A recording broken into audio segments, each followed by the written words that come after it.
বিশ্ব রাজনীতি কাঁপিয়ে দেবে ট্রাম্পের এই সিদ্ধান্ত। জানুন কিভাবে তিনি ইরান-ইসরায়েল সংঘাতের পরিসমাপ্তি ঘটাতে চান।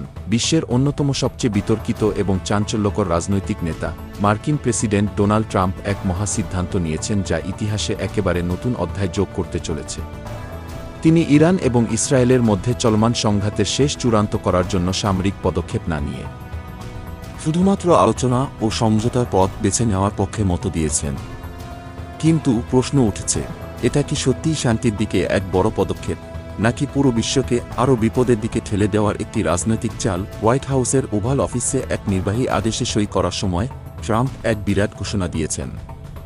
সাংবাদিকদের সামনে তিনি অত্যন্ত আশাবাদী মনোভাব নিয়ে বলেছেন, খুব ভালো হবে যদি ইরান-ইসরায়েল সংঘাতকে সামরিক পদক্ষেপ এড়িয়ে শুধুমাত্র আলোচনা এবং সমঝোতার মাধ্যমে নিষ্পত্তি করা যায়। এটি কি তার শান্তির পথে এক দৃষ্টান্তমূলক পদক্ষেপ? এই মুহূর্তে বিশ্বের সব রাষ্ট্রনেতা এবং বিশ্লেষকরা একে গভীরভাবে পর্যালোচনা করতে শুরু করেছেন। ট্রাম্পের এমন সিদ্ধান্ত কি বিশ্বের শান্তিপূর্ণ ভবিষ্যতের জন্য আশার আলো দেখাবে, কিংবা এটি আরও এক নতুন যুদ্ধের দোরগোড়া তৈরি করবে? তবে ট্রাম্প তার সিদ্ধান্তের বিষয়ে একেবারে দৃঢ় অবস্থান নিয়েছেন। তিনি প্রত্যাশা করছেন ইরান একটি সমঝোতায় পৌঁছাবে, কিন্তু তিনি এমনও বলেছেন যে যদি তারা সমঝোতায় না আসে তবে তাতে কোনো সমস্যা নেই।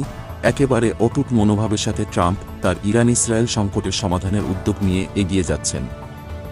এদিকে ট্রাম্পের আরেকটি চমকপ্রদ সিদ্ধান্ত রয়েছে যা পুরো বিশ্বকে আলোড়িত করেছে।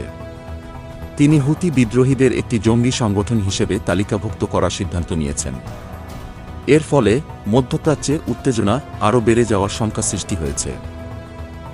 ইরান এ সিদ্ধান্তের বিরুদ্ধে তীব্র প্রতিবাদ জানিয়েছে এবং ইরানের পররাষ্ট্র মন্ত্রণালয়ের মুখপাত্র ইসমাইল বাঘাই এই সিদ্ধান্তকে ভিত্তিহীন বলে চিহ্নিত করেছেন। এখন প্রশ্ন উঠছে, ট্রাম্পের এই পদক্ষেপের ফলে ইরান ও ইসরায়েল সম্পর্কের ভবিষ্যৎ কী হতে চলেছে? 2024 সাল পর্যন্ত কি এই সিদ্ধান্তের নেতিবাচক বা ইতিবাচক প্রভাব ফেলবে?